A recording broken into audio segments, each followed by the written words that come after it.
Hello friends, welcome to Akul Mac Live, and our section today is Likeable Leader, and we have a very eminent personality joining us from India. Her name is Aditi Palit. She is a very well known leader, expert in the area of learning and development. So she will actually tell us about her journey as a leader. So without further ado, let me welcome her. So welcome to the show, Aditi. How are you doing today? Thank you so much. I'm doing fine and hope you're doing fine too. It is a pleasure to talk to you, Aditi. In fact, a lot of our viewers would like to know how you became a leader as you are today. And would you like to tell our viewers about your journey as a leader? What made you Aditi Palit of today? What is your experience? So we would like to know from you about those. Okay. Thank you for the opportunity. I would like to go back way behind during my school days. I've always been a leader. I was a front ranker at academics. I took part in athletics, drama, quiz, whatever I did. I won the first prize by the grace of God. And that carried on my college. And then I decided that I would become an HR professional. So I did my PGDM HR and I joined HCL, Hindustan Computers. There was a group of 50 contestants and I was selected by the HR from Delhi at HCL. So there I was, given the portfolio of regular HR, functions. And among them, everybody told me that I was a born trainer. In those time, it was just called training, trainer. Now it's become coach and, facilitator, etc. Now, after that, with the advance of time and marriage and childbirth, I had to, leave that regular job. And then I thought that why not start on my own? When I had all the, credentials, and I wanted to give, my abilities to the all the organizations instead of being limited to one. And therein, I started my journey as an independent coach. Over the years, I have trained in almost all the leading corporates and MNCs in Kolkata, my city, in Pune, and up to Guwahati.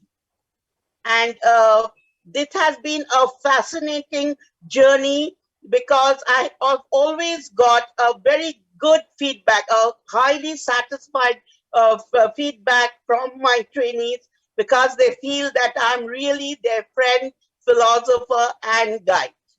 And I would like to add that, even if I've trained them 10 years, 12 years back, they're still in touch with me. Well, Aditi, in fact, most of us know you, and because we might have crossed our paths, and you had such an illustrious journey, such a long career, and you have not only worked with people in Kolkata and the Northeast, but also rest of the India. And you might have seen so many changes happening in the industry. So, what are these transitions, and does these transition help you shape up your journey also as a leader? Actually, absolutely.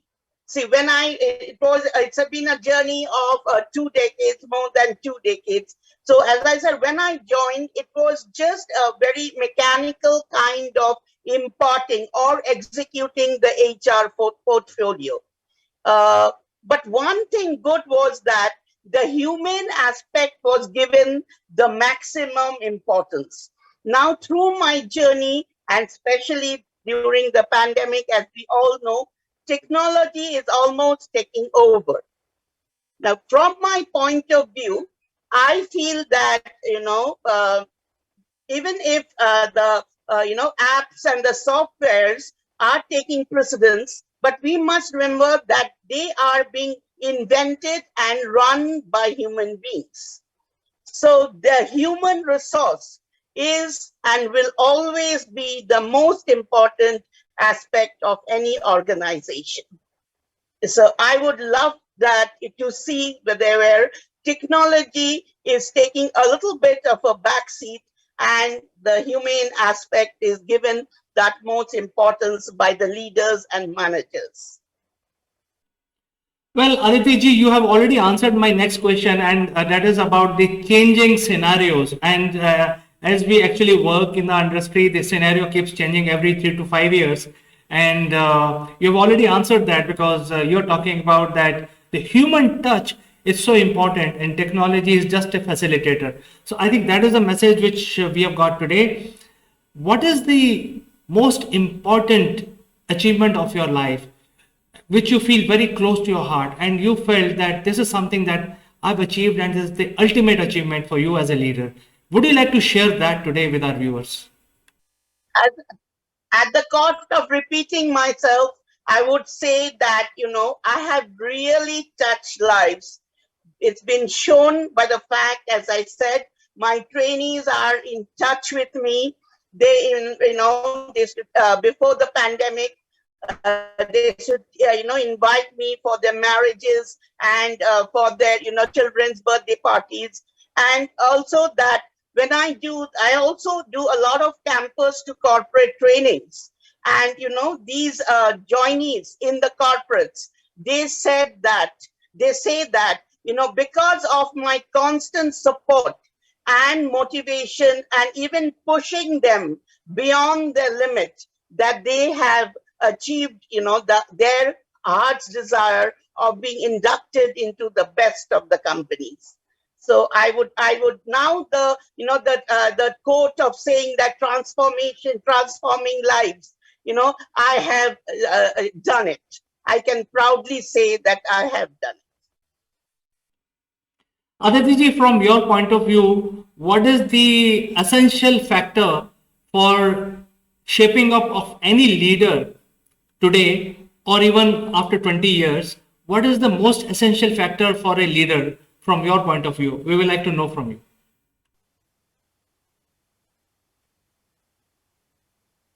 As this is what I've been doing before. I'm into leadership training, and the pandemic has thrown open this aspect is empathy.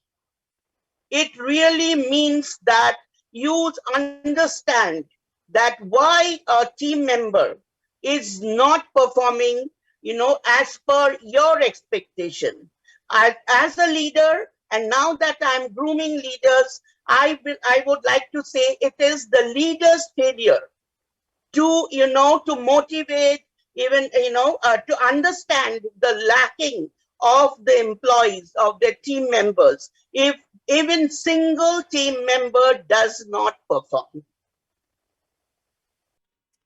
So that should be the, and the pandemic has shown that, you are going to the, the lives. Now, the thin barrier between the, working hours and the recreational or personal lives hours have, almost thinned. So the leader has to constantly find out whether, there has been a lot of mishaps, tragedies in the lives of the employees. Maybe that is happening. Maybe a team member is insecure about the technology that the manager is expecting him to adopt and follow. Virtual meetings, virtual, submitting of the targets. These are a big challenge to those who are not tech savvy. And I understand very well, because that's one area where I'm also a little weak. So the manager has to be totally empathetic and, not issue orders and then pull to task any employee. If he's not doing deliberately, that is different. But as a manager, you should be able to take all your team members to fulfill the ultimate target. Well, I think there is a lot of human side of it. In fact, working in an offline manner, the CEOs are now getting exposed to the personal life of their employees, and empathy. I think you mentioned these very powerful words, which is the human touch and empathy. So I think one question that which is running in my mind is about how did you took the failure, because now you're training the leaders, you're training the trainers, you're training the go-getters, but in your personal life you have a journey as a leader. Did you had a failure in your life, and would you like to share what was the learning out of those failure, or one or two failure which is really which you can't forget? So something like that you would like to share? Yes. I want to bring forward that, work-wise, I've been always very sincere. I've adopted to changes, etc. But my physical, well-being has always been compromised. I have a big health issue. I have survived from, a near fatal disease. At the point where my, post-graduation was completing, I'd given, I wanted to go abroad for higher studies. I was given 72 hours to survive, right up to several, operations, right up to last year where I had COVID and I took sessions from the hospital bed. So, it has pulled me, it has been trying to pull me back.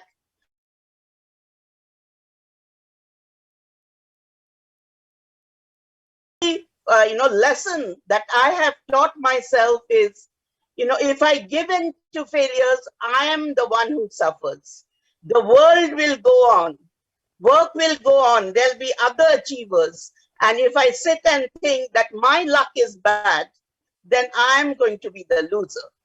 I always believe that it's inner motivation.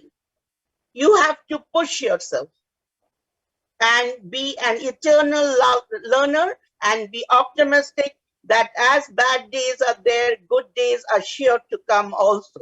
You have to rise above failures.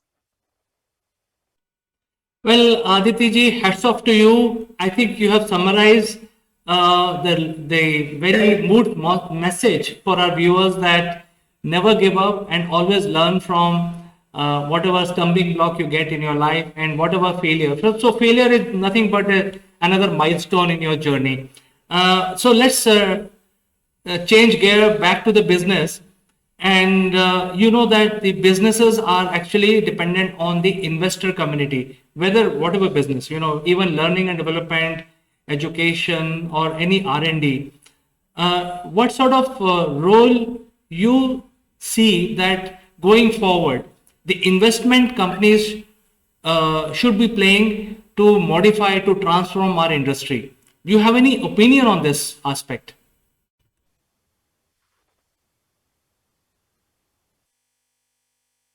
Absolutely. I would tell, we have all seen that investment is being carried on. Those who have adjusted, those organizations, especially the startups who have survived them. Another aspect of a leader, especially during the pandemic, which has been thrown up, is resilience. Resilience to face challenges and overcome, which I've done in my personal life also. That they are showing that, to survive further, they need investments. Investments because the human resource, the human factor, employees have to be trained in the, in the new age, new normal working, be it remote, be it hybrid, going back to office, whatever, upskilling, the words we are hearing, upskilling, reskilling, cross-skilling. Everything needs investment, and those who I'm sure the crowdfunding has come to the forefront. We have a lot of examples like Byju's, isn't it? Oyos, they're all led by the millennials, and they've shown that with investment, which is vital, businesses are on the brink of surviving and going forward with the help of investors. So I'm sure the investors who have invested are getting back, maybe slowly, their returns. And we're looking forward to 22, to things becoming better if the finances are being put into organizational function. Well, I think we had a very interesting learning session. I think we got some 3 keywords from this discussion, which is very powerful words: human touch, and now you're talking about resilience. So never give up, resilience. I think these are the learning from discussing, this aspect about your life journey, and also I think it's a good motivational thing that you have given us today. A good lesson to our viewers, and all of us can learn from this. It was pleasure talking to you, Aditi ji. Any last words, any last advices for the budding entrepreneurs or even the youngsters who wants to start their career? Anything that you want to give them as a message? I would say to all, to the budding, those who are I'm a career growth strategist also. Look for a mentor to whom you are the greatest asset, and your success is their success, who does not look at this. I believe I'm still fighting that, training and development, coaching, facilitating is a one of passion, and it's less of business. It is, of course, business, but we should so look for a coach or mentor, get trained by those who have made a name for themselves. And for, businesses, things are going to look forward. We are getting good reports that India is doing quite well. If you look at the other third world countries, India is doing better economically, and we are all going to put our best foot forward, and we are going to spring back as the largest economy that is going to make a difference in the world scenario as far as business is concerned. I'm very hopeful, and we all have to keep this hope up. Great, Aditi ji. I think there was a major learning after talking to you, and we will catch up next time, and we will learn more new things from you in the sessions to come. You take care of yourself, and we will catch up next week, same time. And thank you so much, sir, that you have given me this opportunity to talk to, get my views across. Love to, yes. These are the verticals that I train on, coach on. They're immense, and they need a lot of discussions. I would encourage to get ideas from the millennials whom I train. I love to interact with them, and through your talk shows, interactions, I would love to get in touch with them. And thank you so much for this opportunity, wonderful opportunity. So, viewers, it was a wonderful conversation. We learned about a leadership journey, and Aditi Palit will be joining us on a weekly basis, and she will be sharing her learning, her ideas about things that we need as CEOs, chief executives. So don't miss out those sessions. I will keep you posted, but I'll like to say goodbye for today, only to catch you in the next one.